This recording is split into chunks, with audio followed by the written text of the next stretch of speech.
Good morning, ladies and gentlemen. I'd like to call this public hearing to order. For those of you, I'm sure most of you have been to public hearings before and public meetings and so on. We have it set up so that if you have to say something, want to ask a question, make a comment, please go to the microphone in the center and identify yourself. And if you want to tell us where you live, not the street number necessarily, but West Harpswell, Wars Island, that type of thing, that would be nice too. My name is Al LaGrow. I'm the chair of the Comprehensive Plan Task Force. The folks sitting up here are members of the task force. We have a couple that are not here today for a variety of reasons. And one of our members, astute and esteemed members, is sitting over there in the ball cap. So I want to thank them all for showing up as well and invite them to comment as they see fit, answer questions. We'll do it as informally as possible, but try to move this along so that we can all enjoy this beautiful day today in Harpswell. This has been a long effort for the town and for members of the task force. In November, when hopefully this is going to be voted on, it will literally be 4 years since this process was started.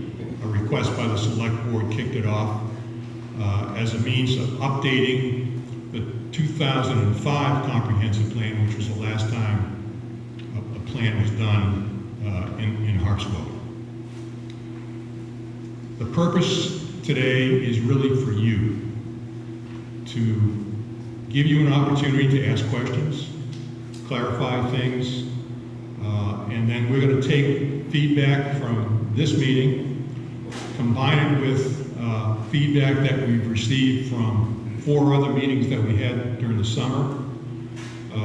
One at Cundy's Harbor, one to the non-resident taxpayers on July 7th. July 8th, we met at Wars Island Schoolhouse to get their views on the comprehensive plan, and then we met at Kellogg Church on the 22nd of July. So it's been a busy summer. We've got a lot of good insight and information. We have taken action and done a number of things to hopefully make this plan more palatable for everybody in the town while not compromising in the important things that we think are part of this plan. I'd like to remind everybody, as I do most of the times that I talk to folks, that this is not just about one particular issue. There are 13 different things that are addressed in this comprehensive plan. Water is very important. Transportation, the economy, the marine economy, marine resources, natural resources, housing. Some of these subject areas are required by the state in order to have a comprehensive plan. Housing, for example, some people have asked me, why do you even have to talk about housing? Because it's a requirement that the state puts on municipalities in order for them to submit a comprehensive plan and have it certified. So that's why we're addressing it. There are other reasons as well. But again, I'd like people to keep in mind that this is a significant effort covering a lot of different topics here in the town.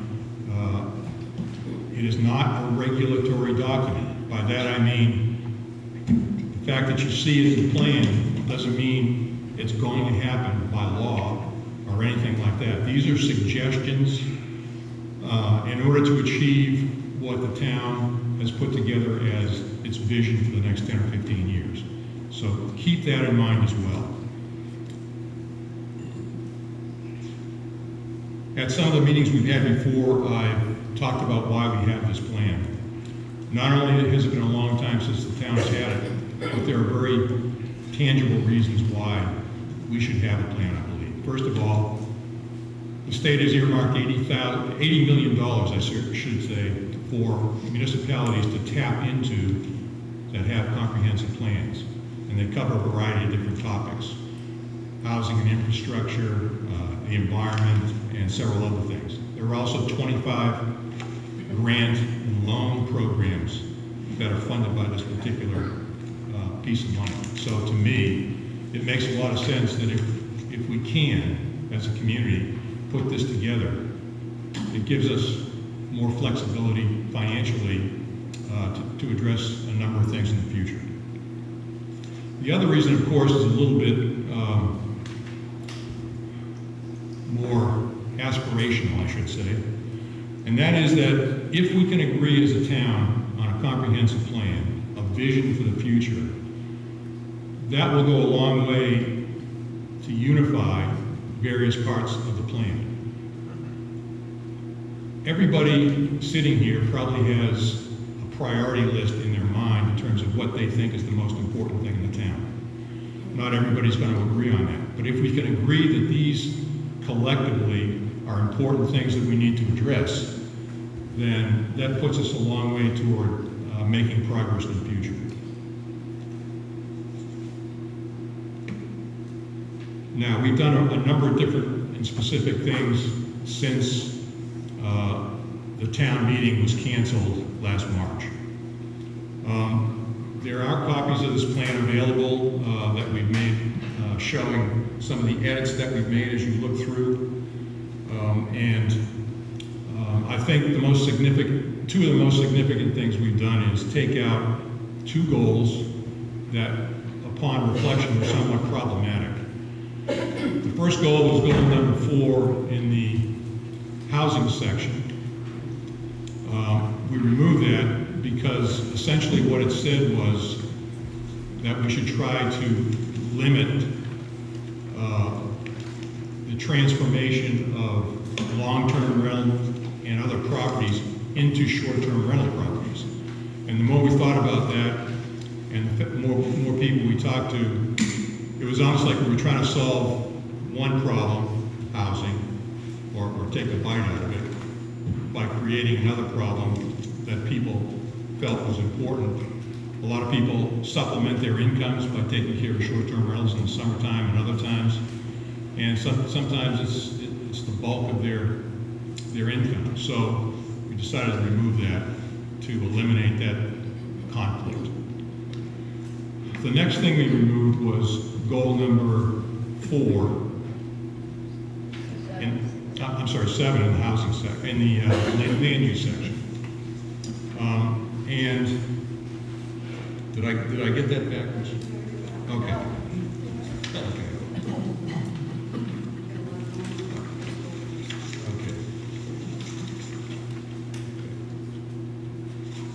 Okay, yeah. When a person would look at that and say, well, we want to expand the opportunities for affordable or attainable housing, why are you taking out goal 7 in this particular area? Because we've already addressed that in other parts of the plan, so we felt it was redundant to include that, and so we could take it out without losing what we really wanted to convey about housing and affordable, attainable housing in particular.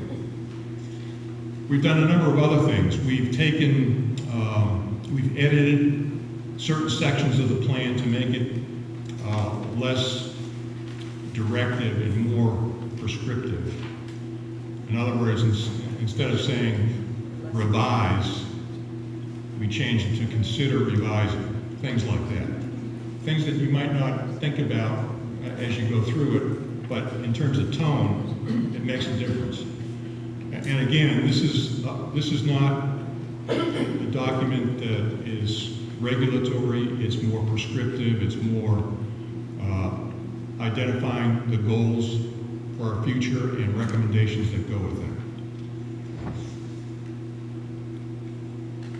By far, the most controversial areas that we've talked about, discussed with people in the community have dealt with housing and land use. Obviously, they go hand in hand. But I want to reiterate again, we had to address housing in this town. Not only because it's required by the state, but also for a lot of people, it is a significant problem. How to afford to live here. People in certain social strata, if you will, have a difficult time finding a place that they can afford to live in town. I'm not doctors, nurses, teachers, tradesmen, and sternmen on lobster boats even. So there are a lot of people that it would be nice to have as part of the community here, but simply can't afford it. So the Affordable Housing Working Group, all of you have heard about that. The report we've made available here today was put together at the request of the Select Board. They worked for about 2 years. They came up with a number of recommendations. And their report, as I say, is available here today and also is available online by going to the town website. Now, like any other document, some people were concerned that by referencing that report, we supported everything in it. That's not necessarily true. We did not specify, for example, in the comp plan, or at one time we did, but we subsequently took it out, housing at Mitchell Field and Downey Point. That's not a part of the comp plan. On the other hand, the Affordable Housing Working Group was charged by the Select Board to assess the feasibility of putting housing in those areas. That's a separate matter. It's now, I think, under the Housing Committee for them to deal with as their own separate committee. But we have not included it directly in our comp plan.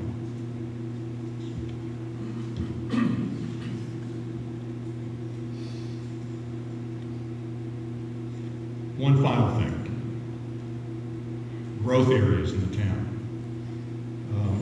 The state would like municipalities submitting a comprehensive plan to specify growth areas in the town. That is, areas where concentrated growth will occur over the next 10 or 15 years. We decided not to do that. And in order for us to have the state to approve that, we have to submit a letter when we put the plan into the state explaining the rationale for not having growth areas in the town. And it's fairly straightforward. We have well water, fractured rock. There's no big aquifer. There are fractured rock aquifers all over the town, but there are no guarantees that a specific area of the town, if you fence it off or designate it, is going to be able to support growth for the next 10 or 15 years. It made more sense for us, or to us, to say if growth does occur in the town, it should somehow be distributed throughout the town so that no one area bears the burden or potential cost in terms of water and other things for the growth that the town might incur in the next 10 or 15 years. So that's going to be explained in a letter that will accompany the comprehensive plan when it's submitted to the state for their certification and approval. First, we have to hear what you have to say today, complete our document review, come up with smooth copies that are going to be available, I would guess 2 months before November 4th, when you will have the opportunity to vote on this as in secret ballot, along with the November 4 elections. So we're not going to have a hand vote on this particular document. It's going to be a secret ballot in conjunction with the other elections that are going on in November. So that gives people an opportunity to look over a smooth copy of the plan. We're going to have them available at the town office, the libraries. I think we're going to put one in Curtis Library as well. I think we've done that in the past. And other places that we think are well attended, if you will, in the town. And then finally, it's going to be online as it is and has been for quite a while. So that's all I have to say. Does anybody else want to chime in or add something? Okay. So I'm going to turn it over to you folks now to ask you if you have any questions or any comments that we can make note of, that we can come back and take a look at what we have to do to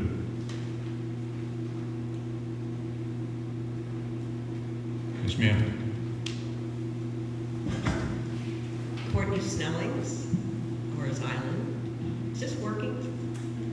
I hate these things. Courtney Snellings. Oh, gracious. Wonderful. Those who know me know that this is the absolute last place I like to be, is in front of a microphone. But I have things to say that I think are important, so I want to share them. One is that I would like to thank the task force, who've had an untenable job. Everybody doesn't agree, as is the case with any committee, but we owe them our respect because they have all worked hard on trying to come up with something that is at least palatable to everyone. We don't all have the same thoughts. Was a member of the Affordable Housing Working Group, the terribly vilified group that was appointed by the select board. We worked so hard, talked to people, did surveys, whatever. You can read about it. At one time, did we recommend housing on Mitchell Field and Dowdy Point? Yes, we did. Part of that came from the fact the town owned the lands, and the two Mitchell Field master plans called for looking at cluster housing on Mitchell Field. So it seemed to make sense. We heard people's feedback.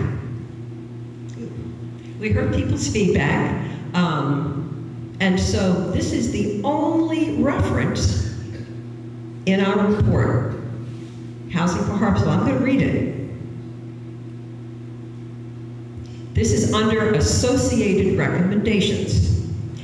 At the select board's behest, assess the viability of portions of Mitchell Field and town-owned land on Dowdy Point Road as possible locations for planned attainable housing developments in the future.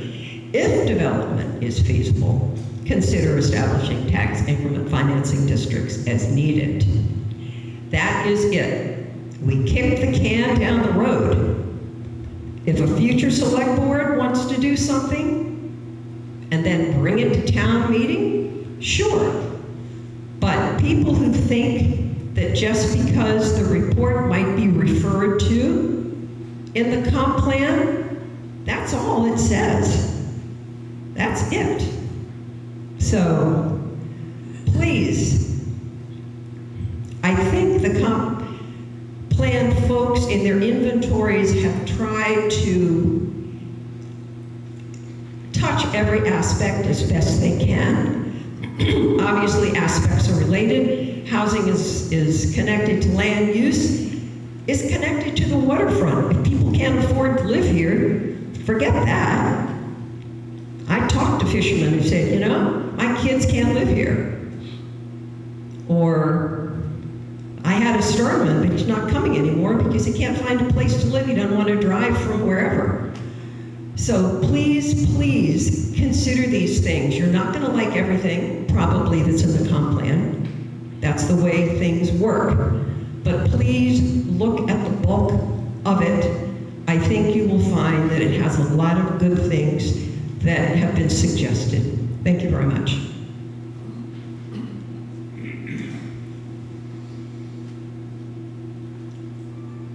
Don't be shy. We're not going to ask you to sing. Or even tap dance. So I can assume everybody is fairly satisfied with what they know about the plan. Okay. Hi, Sean Rell, Harbor, and I'm actually based in the truck. You have to talk right into it. Okay. Sean Rell, County Harbor. I'm actually the chair of the Housing Committee, and I feel that the current document does not adequately communicate the importance of this issue in town. I think that the removal of reference to the Affordable Housing Working Group's report, with that paragraph missing from the housing section, is an inadequate expression of that need in town. That's what I will say around that. Let's see. Can you read the paragraph? You have it, I'm just curious. Would be helpful. Yeah, I mean, the change to paragraph goes saying, the town recognizes the need for attainable housing in Harpswell and is committed to exploring options to create housing that will attract and retain people, among whom are young families, waterfront workers, firefighters, teachers, and tradespeople. In addition, the town will actively seek opportunities to enable older adults to stay in the community. Concerns regarding the housing situation prompted the select board to appoint an affordable housing working group to gather data and recommend possible solutions. That's where the paragraph ends now. That is an explanation of problems and aspirations, but it does not, in my opinion, adequately communicate. The language of the town recognizes the need and is committed to exploring options does not do enough, in my opinion, to drive that point. It reads as an incredibly a passing mention, in my opinion. And yeah. Just if I could interrupt you for a second, Sean, the Affordable Housing Working Group report is also mentioned in the executive summary up front, and it also appears on a list with other documents, reports that the town has approved in the past, things like the Mitchell Field Master Plan, Open Space Plan, Harbor and Waterfront Plan. It's in there with a description of what that basically entailed. So it's not like it's been erased. Yeah, It's there. Yep. I do want to say, like, this particular mention of the working group's report is included in the housing section by the request of comp plan members to increase transparency in regard to the working group's report. And that was good. And I think that if we're going to delete this last section in that paragraph, something, I think that reference, it is important that the report is referenced in this paragraph to maintain the sort of like, drive of the paragraph. It feels pretty important. And I also, unrelated to housing, you might be happy to hear, I'm going to talk about a different section of the plan for a second. Love it. Yeah. In reading the land use section and thinking about maintaining the rural scenic character, there are provisions to maintain buffers on roadways, and I don't know, driving around town, you can actually see a lot of development across the water or whatever. It's not just roadways that affect our view shed here. And I think that we could really stand to increase setbacks from the ocean in town. The 75-foot setback, once construction happens, inadequately buffers the view effects of new development in town. I think that if we want to maintain the scenic character of town, we need to increase the ocean development setbacks. Okay, thank you very much. I think the place to really grapple with that is with the planning board and codes. I don't think we're going to gain a whole lot by trying to wrestle that into the comprehensive plan. So that would be my comment. Any other comments? Who's next?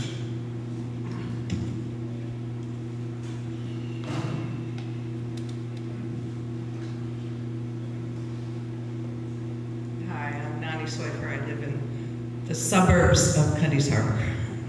Okay. And I'm new to this whole process, but you mentioned that the executive summary refers to the report, but when I look at it, all the language about it is cut out. And I understand that's something that people have been working on as a controversial topic to gather. But to me, just saying this exists and you can find it somewhere, instead of articulating what that group, which worked very hard, recommended, it isn't accepting it, it's just stating it. And I feel that that's an error.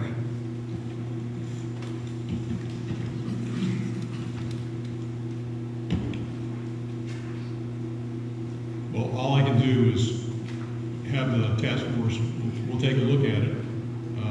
We're going to meet probably at least one more time before everything happens, so that we can make sure that we're all in agreement, whether it is added back in or goes out. But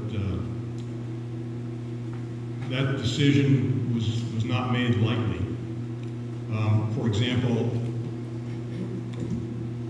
housing is a hot button issue right now, not only here, but all over the state, all over the country, literally.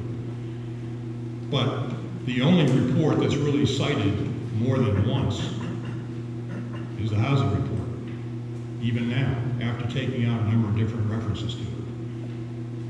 Mitchellfield Master Plan is not mentioned, Open Space Master Plan is not mentioned, you know. So I think we're trying to present a balanced look at the issues in the town without necessarily saying this is more important than the other. As I said before, all of these issues, in my opinion, are important to the town going forward in the future. And I think we have to, at least I've tried to keep that in mind as we put this thing together. So, but I appreciate your comments. We'll take it back and chew on it for again. But I will tell you our time frame.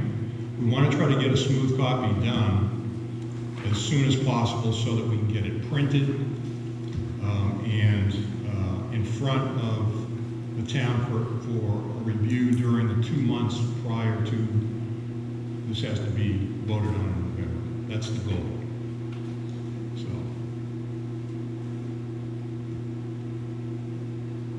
Next.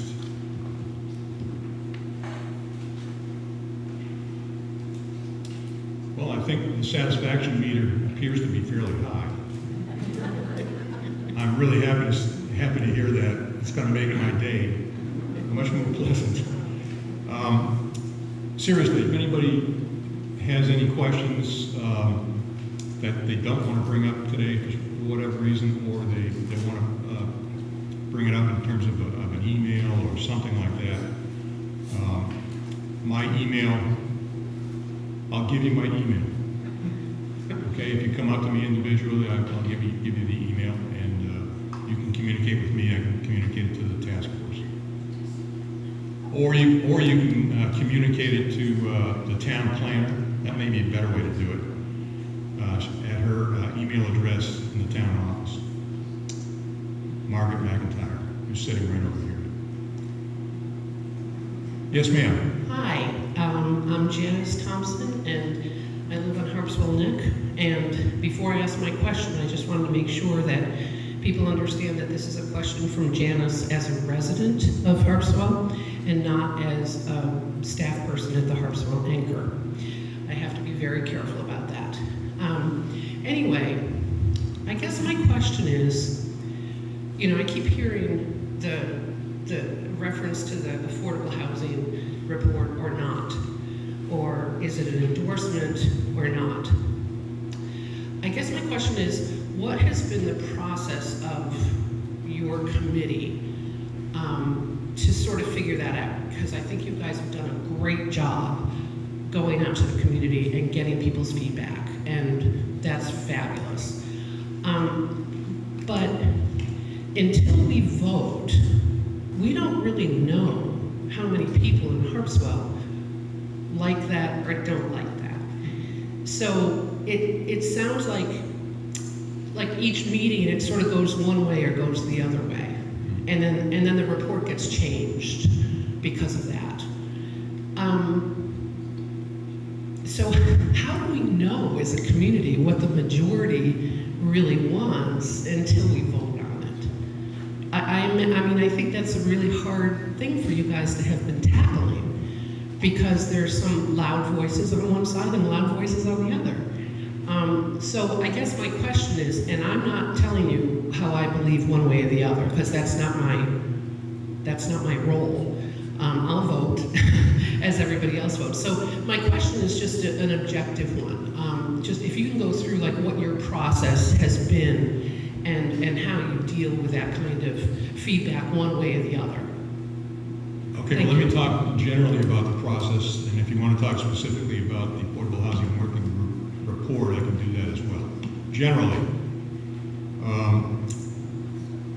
about a year or so ago, after the last major document was put forward, the 2024 draft, as that was being put together, we got feedback from the town at another public hearing that led us to believe that we had more work to do. There were some discussion that indicated that there might be some shortfalls. So we went back and we looked at each chapter as a committee, reviewed the chapter, discussed it at our task force meetings, then voted as a task force whether people were satisfied with the changes that were made. This was done for every chapter in the report or the plan. Almost every time the vote was unanimous. There were a couple of occasions when that was not true. Housing was a split vote. I think the vote was 6-3 at the time. Land use, I think, was also a split vote, reflecting the fact that these were issues that we still had to wrestle with. Now, as far as the Affordable Housing Working Group, there were a couple things that drove us to working this very, very carefully and very closely. One was the select board that put the Affordable Housing Working Group together, and in fact the task force, directed the Affordable Housing Working Group to work with the comp plan folks to determine the best way to represent their thoughts in the plan. And so we've had a closer than average, if you will, relationship with that committee, or now it's the housing committee, with that group, than say some of the other committees and groups in town. Some of the major changes that we've made in the last several months, in fact, one that directly involved housing, we ran through the housing committee and got their vote of approval. I think also when you consider, I think before we made our last edits, the Affordable Housing Working Group report was referenced in maybe 5 or 6 places in the report. Now it only appears in 2 or 3. So we tried to balance what we were doing in the report, and not necessarily going overboard in like every other chapter or whatever, talking about the Affordable Housing Working Group. Some people came to me and said, is housing the only issue in this town? What's going on here? Why do you keep referencing this thing? Why do you keep referencing? Well, no, it isn't. That's why every time I've stood up in front of people, I've said, you got to look at the whole report, not just one particular issue or one particular reference in one particular chapter. Anybody else want to chime in?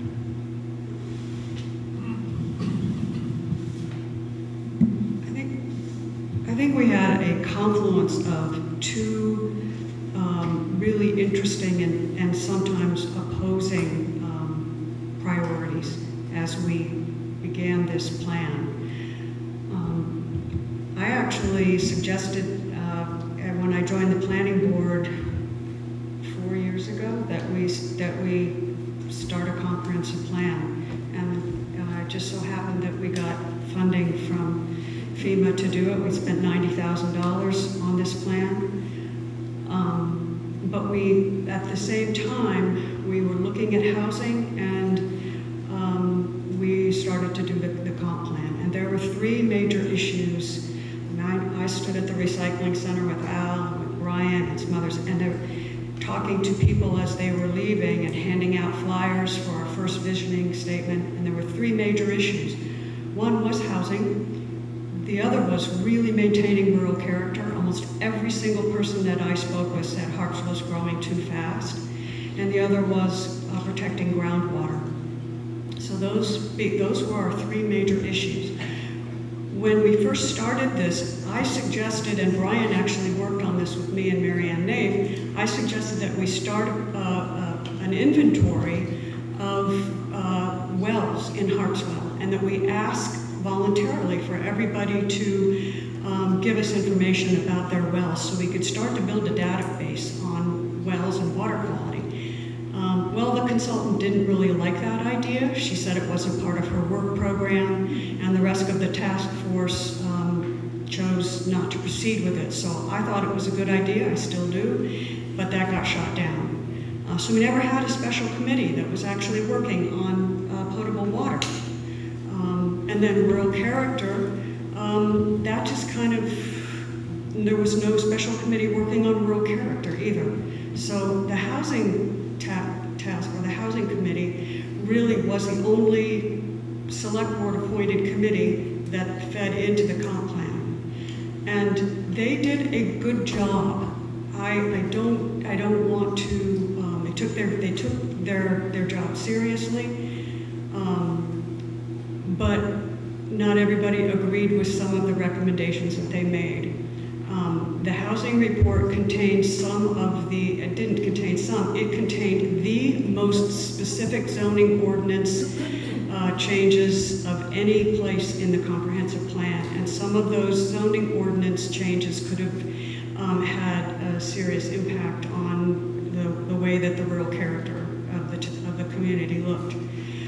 There are people that disagree with my saying that. There are people that really do agree with my saying that. But that was where the nexus really came. So we've tried to balance potable water, water quality, commercial fishing also is a really important thing. There was never any, we got two fishermen on the task force, which really helped us a lot. But there was, there were a lot of different reports that the town could have incorporated and paid special attention to that didn't get the attention that housing did. So it became one big balance, and that's, as Al has said, that's what a comprehensive plan has to do.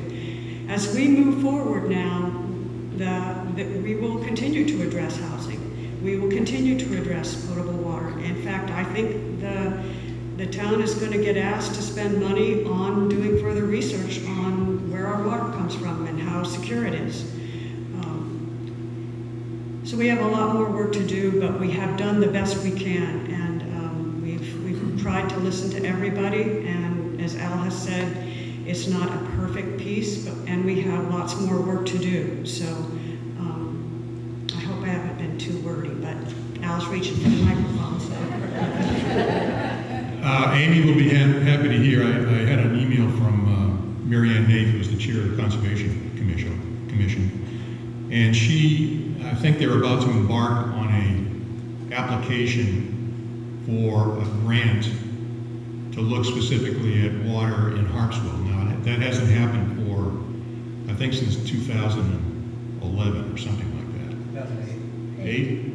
Okay, so it's certainly a worthwhile effort, long overdue. It's one of the burning questions. How much water do we really have, especially now when we're in the middle of a moderate, what they call a moderate drought. So that's a good thing. But that process is underway, and I'm not exactly sure when the grant is going to be finalized and how soon this is all going to happen, but it's on the horizon. The other thing to keep in mind is that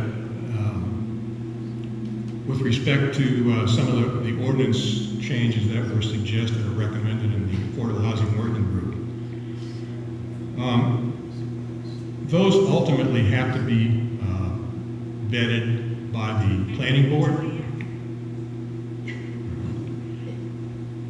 They have to be vetted by the planning board, and any ordinance change has to be voted on by the town. So it's not like somebody can say, well, we ought to have a 5,000 square foot lot size. It just doesn't happen automatically. It has to go to the planning board. They have to wrestle with it, decide if they want to bring it forward to the select board and the town for a vote. So there are safeguards procedurally in place so that if you come across something and say, that doesn't make sense, I don't agree with that. Virtually every one of these areas that require further analysis or funding, anything like that, is ultimately going to have to come to the town. Select board, I think, can approve funding up to a certain amount, but large numbers, they're going to have to come to the town for a vote. So, again, keep that in mind. The process has been fairly rigorous, and Amy's right. I think the Affordable Housing Working Group and the Comprehensive Plan were sort of working side by side at the same time. The other reports that are mentioned in the comp plan, some of them were done 13, 14, 15 years ago. And they've remained intact. There's been a lot of action and activity and progress made in some of these areas. So these didn't have the immediacy that the Affordable Housing Working Group report had. But again, the whole thing is not giving people the feeling that that is the one and only item to focus on in this town. It's important. We all agree with that. But so is water. So is marine economy. So is rural character. So is natural resource. Transportation is important. And all of the other areas that we've addressed are important areas. So, yes. Jim Lochran, I live on the Neck. You guys, amazing. How long have you been doing this? 4 years now? 4 years in November. This is your new career, apparently. You can put this on your resume. It doesn't yet. It pays not too great. So. Well, and I feel badly for you. I greatly appreciate your energy and your work and your opposing points of view and so forth. I feel somewhat badly because I think you've been whiplashed by public knee-jerk reactions to a lot of things. Here on your paper you handed out today, paragraph 3, here's what was deleted. Red line, Housing for Harpswell sets out a series of proposals to increase the opportunities for expanding the supply of attainable housing that's consistent with the scale and character of Harpswell. The proposals address the use of existing housing as well as proposals to facilitate the construction of smaller single-family homes, duplexes, and townhouses should certain conditions be met, such as adequate water, septic, and vegetative buffering. All right, that was thrown out. Okay. Now, policy. Increasing opportunities for the construction of new attainable housing may require creative changes to the town's land use regulations.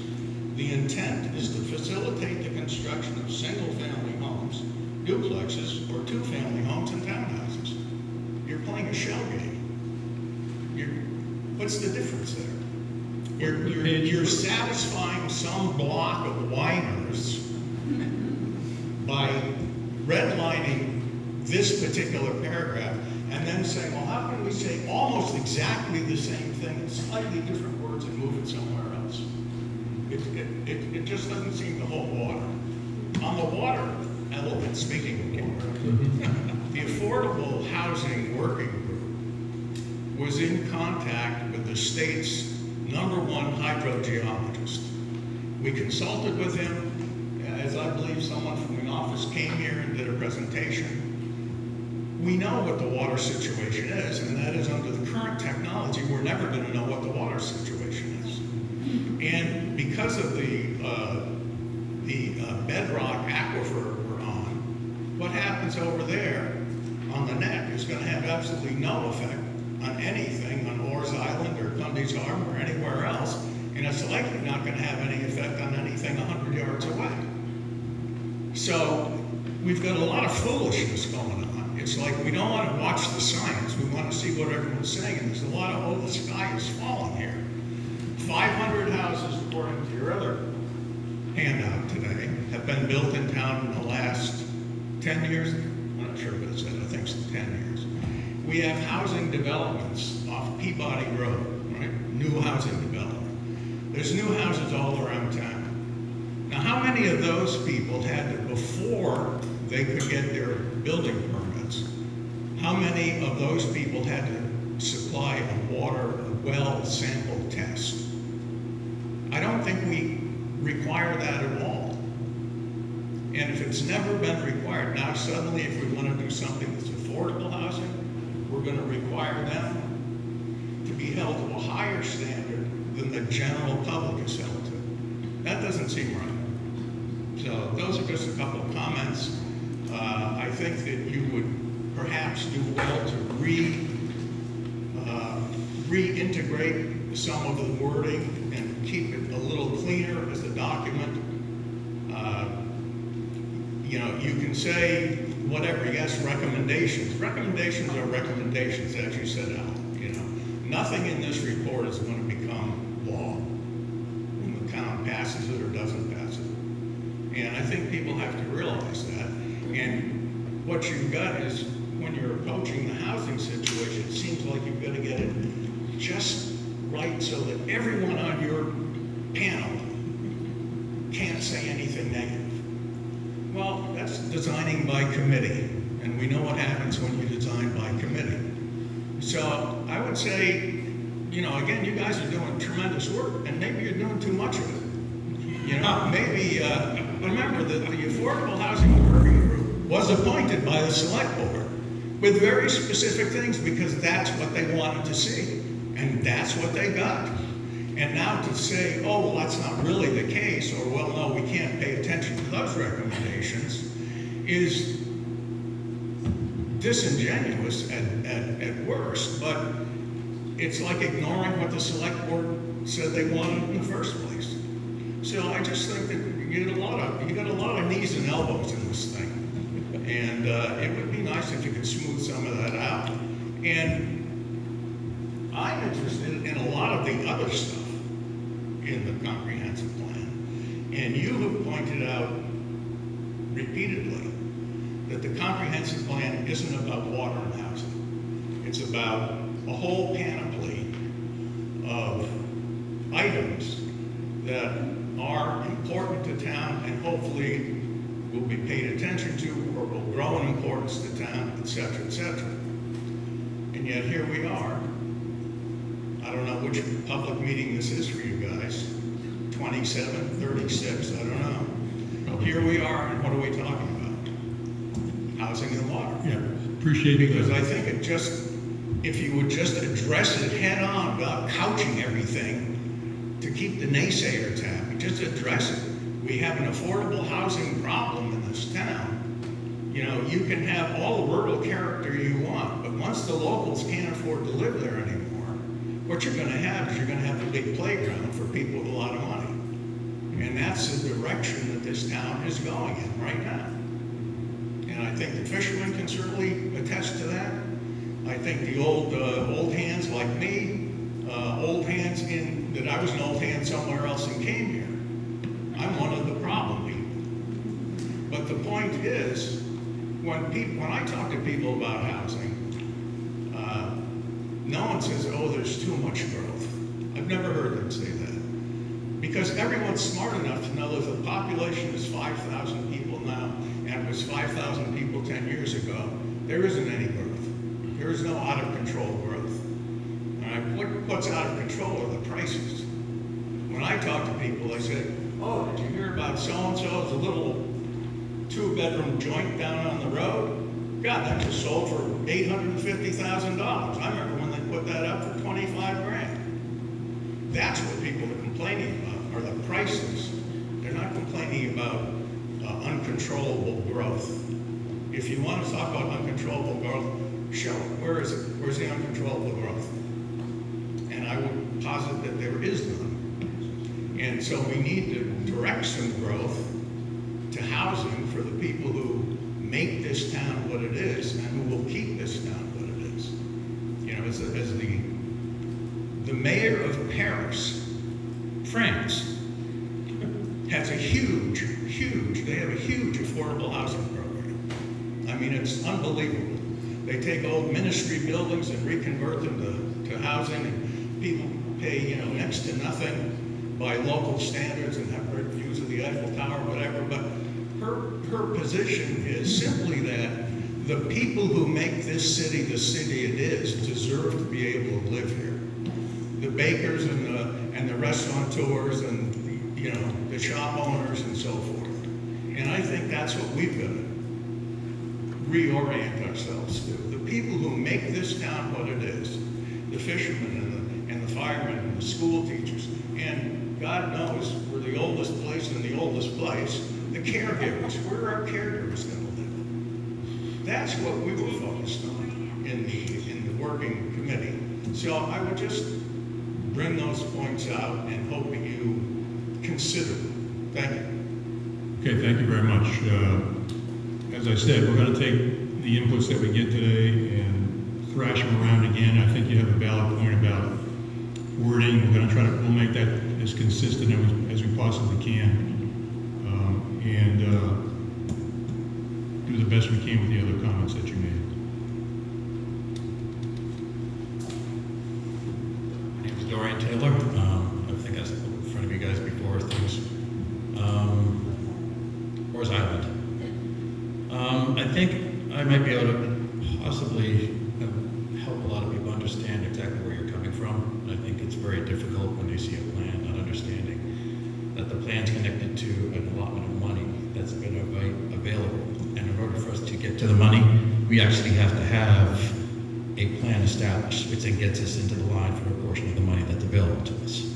This is not a set in stone document. A lot of people do understand that. It's a living document. It's a start to get a foot in the door to get access to the money we need to actually help our town. It's Harpswell's in a very interesting situation. You have three things going on here. You're an island. That's difficult in itself. You have a large vacationing community, and you have a fishing community. And all three are at odds with each other all the time. They all have their own concerns, their own goals, their own separate things. I understand housing, you guys did a fantastic job. I actually went through that thing looking for any which way I could possibly turn that thing, and you came up with a lot of good ideas.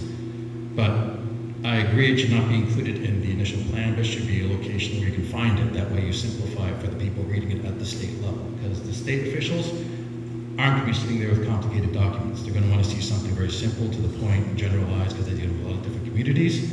And then they're going to rely on that community to make it more detailed later, once it gets accepted.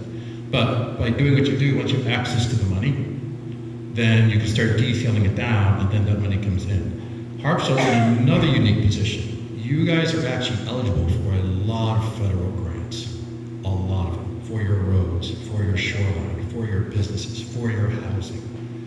I don't think a lot of you realize how many grants are actually available to you, being the situation you're in. I now work for the bridge program for the state, and I know in 3 years there is funding for sidewalks, there's funding for bike paths, there's funding for a number of things that is available. It takes years to get a process, but you have to start the process. My wife, who works also for the state for permitting, knows there's a lot of stuff also available for grants. And I believe one of them you just mentioned was something that she mentioned to someone she works with, and they looked into it. So it's they're out there. Again, I applaud you guys for what you do. I understand what you're trying to do. You're trying to get access. This is a living document to get access to the money we need to make the changes. And it's all connected. We need the shoreline, we need the housing, we need the water. None of it's on an individual basis. Unfortunately, certain things take higher priority than others for gaining more access to the money. That's just the way the government works.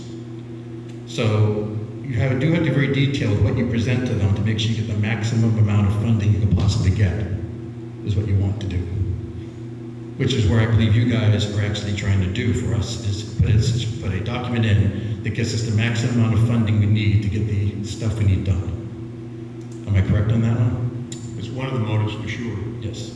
So, and I know this because I do reviews of this stuff. I've done shoreline work over the years. I've helped towns get themselves situated out of situations. So I've seen the inner workings of government, the outer workings of government. I've been on both sides of the table. So outside of saying you've done a great job up to this point, I think the document at this point covers what you needed to cover, moving forward to what you need to get.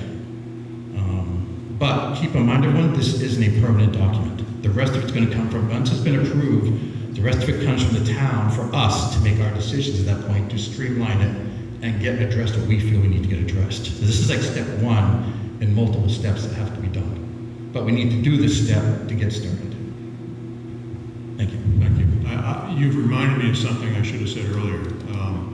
A big part of the success of this plan is going to be the establishment of an implementation committee, a committee charged with monitoring progress in these various areas, a committee that would be responsible for reaching out to other committees in the town, and keeping the select board advised, routinely, or periodically, I should say, on these particular issues. The thing that would have this thing go down in flames pretty quickly is if we just put it on a shelf and forgot about it and said, okay, we did our job, thank you very much. Well, the work actually begins after this document hopefully will be approved by the state, because that's when people are going to have to dig down and say, okay, how do we get this accomplished? How do we get the funds necessary to do that in certain cases? What do we do? Much like what the Conservation Commission's trying to do with funding for a water study here. So, yes, ma'am. Yeah, my name is Karen Chan. I also live on North Island. I think I'm responding to something that Amy just said. Sorry, can you? Okay, I'm eating the microphone here. And that is that one of the reasons to minimize references to this attainable housing report in the comprehensive plan is because other critical issues didn't have similar reports, investigation. To me, that's an odd thing that we would then take really good work, whether we agree with it or not, and basically minimize references. I don't see any references in that one section to that the task force. I see it in this paragraph 3 saying that it's available on the website, but I'm just looking at it carefully, that there seems to be at a minimum number of references, if hardly any, just one person. And so I would use it as a model, as it seems to be doing on water, that other people, committees, whatever, task force get together and also focus on these additional issues and not try to, what feels to me, not be comprehensive or transparent about all the work that went into this one particular issue. I think our town is smart enough that we don't need to worry that there's going to be a perception that the only issue we care about is housing. We all know water is critical. We all know prices are critical. And if that's the reason we're not giving this what I consider some of the sunlight it needs, with commentary that there's controversy about this or whatever it is, but to just kind of exclude it, which is what feels like to me doesn't sound like sound decision-making or policy-making or giving our community the information it needs that exists. Once it gets into an appendix, people aren't going to look at it. Thank you.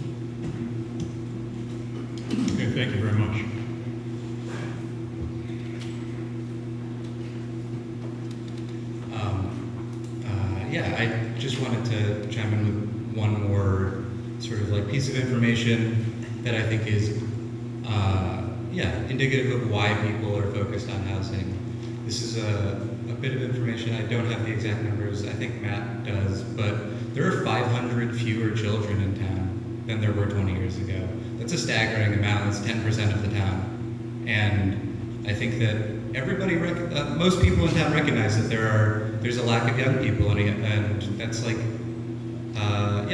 who are we doing this plan for, I suppose? If, partially the town, but also partially who will be the town if we are losing all of the youth.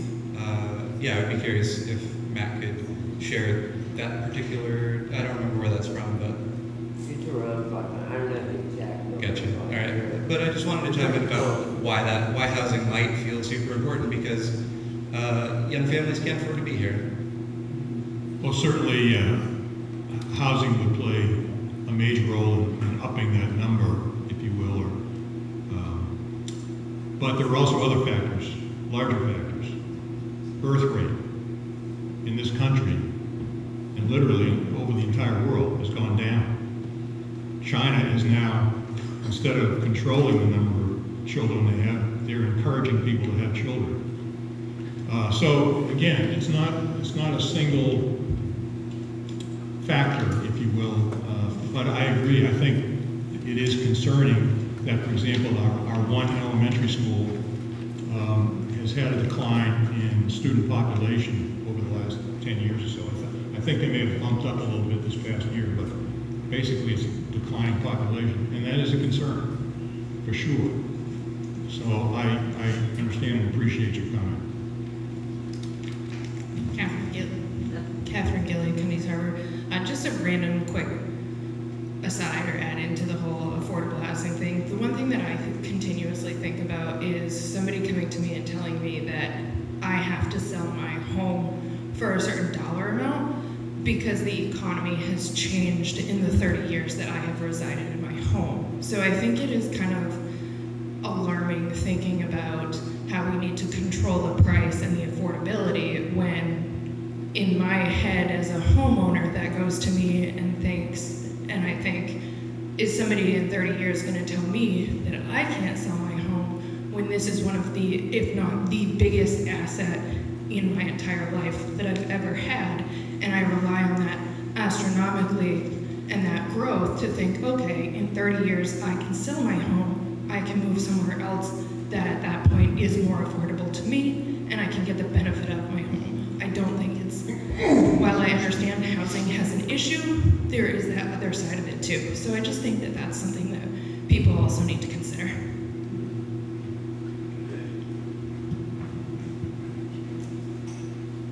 Hi, Beth Pelkey. I live on Dottie Point.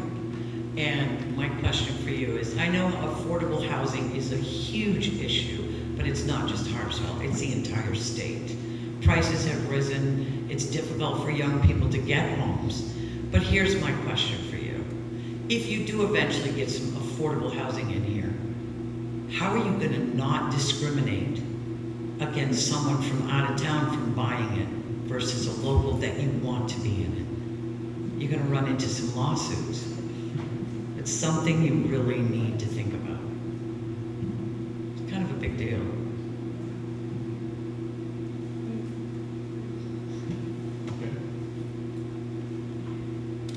I just wanted to say a couple of things. The affordable housing issue is a real issue, and I don't have any, I don't want to pretend that it's not. I think that solving the affordable housing issue is going to take some creativity, and I will certainly commit to being part of that process. I want to just say, somebody mentioned how we had 5,000 people 20 years ago or 10 years ago, and we have 5,000 now. Number one, summer population increases or doubles that. But number two, 5,000 people 10, 20 years ago may have been housed in half the houses because you might have had 4 people per household. What we have now is 2 people per household. So we may have a population that doesn't seem like it's grown that much. It has grown, and the summer population has grown. But it's now housed in separate houses, so there are more houses and there's more traffic. It's important when you're going to talk numbers to know what those numbers are really saying. You can't just throw numbers around and expect that they all mean the same thing.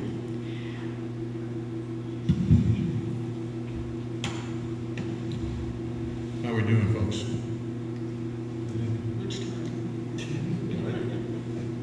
Any other comments? I think this has been a valuable discussion. We're not quite at the finish line yet. Unfortunately, my task force members are probably grinding their teeth at my saying that. But there are some things that we need to take another look at to make sure we're doing the right thing. And by the time we come up with a smooth copy here in the next several weeks or so, we hope that we've addressed your concerns to the best of our ability. I think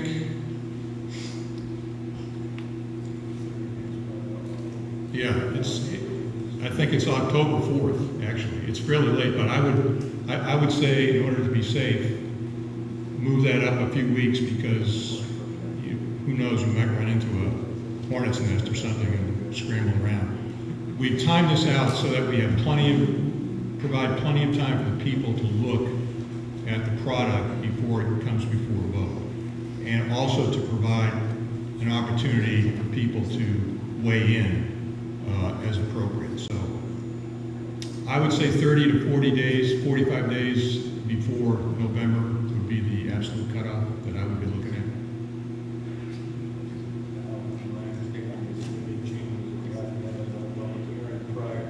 Well, here's the thing. If the public hearing, if the changes are determined to be minor in nature, editorial, restructure a sentence or so on, we don't need another public hearing. If they are major changes, if they are determined to be major changes, then we are going to need another public hearing before we vote. So that's kind of the way this is played.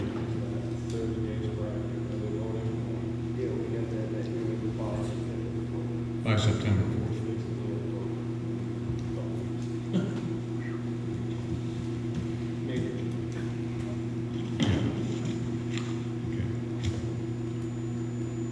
All right, so we only have a few weeks, folks.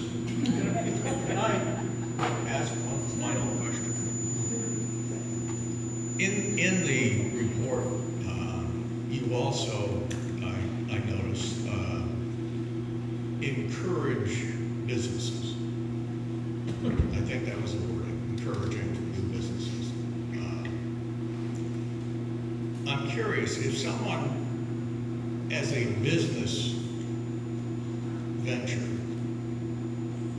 wanted to build an apartment building for full-time rentals, how would you react to that? Would that be, oh no, that violates all of our housing laws, or yes, that's a business and it helps solve the housing shortage, or what would because we're balancing someone having a business opportunity versus putting up a house somewhere or a building somewhere or converting. As Amy pointed out, we have a lot of terrific old homes that are lived in by one or two people, and they could easily be converted into 3 or 4 unit apartment buildings. So I just wanted to kind of get your feeling on that. Well, under the current ordinances, for example, if you have, let's say you want to build 3 units in a townhouse structure or something like that, that's considered now, under our bylaws, under our ordinances, a subdivision. And a subdivision, you need 80,000 square foot per unit, which means you need 240,000 square feet, unless it's workforce housing. If you have a 2-unit structure, it's not a subdivision, you need 40,000 square feet per unit unless it's a workforce structure. So one of the reasons I think the Affordable Housing Working Group came up with some alternate approaches, if you will, to take advantage of larger houses, maybe house splitting, they call it, and so on, was they realized that under our current ordinances, it's really tough to build a lot of houses. That's why they had another recommendation to build smaller houses on smaller lots. But then you have to look and say, okay, how is that going to impact the property? Is it designed properly and so on? I am a firm believer personally that we can do a much better job in designing subdivisions even. We sort of take a huge chunk of land, we split it up into 80,000 square foot lots or whatever, put a road in the middle of it and a turnaround, and that's it. There's very little creativity. The developer wants to get maximum building out of his investment and so on. But that could also be split up, that land could also be split up into different types of houses. You could have the same number of people. Some of the houses could be on the smaller side, some of them could be larger side, like you'd see in most neighborhoods in the country. But we have not pressed that button enough, I don't think, because a lot of times the developer's holding a lot of the cards. So that's something I think for the town to look at in the future, the planning board and others to see if we can somehow engage in a more creative process to work the land without losing rural character, without all the other things that we value. So,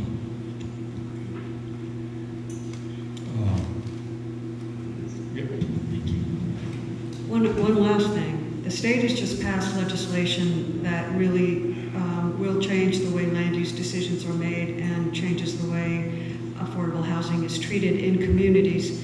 So they've amended the number of lots that have to be created in order to be reviewed under the subdivision law from 3 to 5. So in Harpswell, under current ordinances, if you subdivide into 3 or more lots, you have to come under planning board review. The way that it's going to be now is you can subdivide 5 before you have to come under planning board review. So that is going to change. That's going to change what the planning board's jurisdiction is. The planning boards are also going to be prohibited from adding fire protection language to affordable housing projects, and also prohibited from requiring any more than one on-street or on-site parking for affordable housing. So things are really changing at the state level, and they're going to affect the way that Harpswell does its business, so be mindful.